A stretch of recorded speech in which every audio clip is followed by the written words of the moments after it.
Hello, habari tena.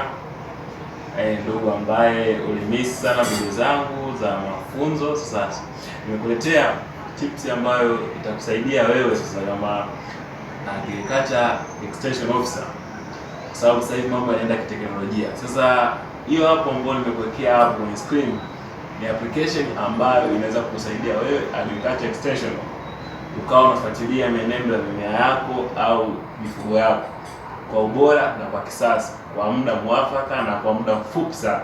Ina maana popote unapokuwa kuna tatizo la mmea na tatizo la mnyama wako, unaweza kufuatilia ukiwa nyumbani. Hata wewe ambaye ni mkulima ambaye haujihusishi, hauna elimu yote ya kilimo, hauna elimu yote ya wanyama, hii application ukiitumia inaweza kukusaidia.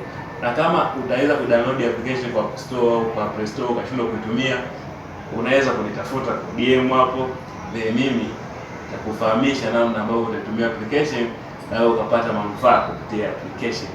Ni application kwa ajili ya watu wote, iwe ni mkulima, iwe ni agriculture extension officer, unaweza kuitumia. Asante.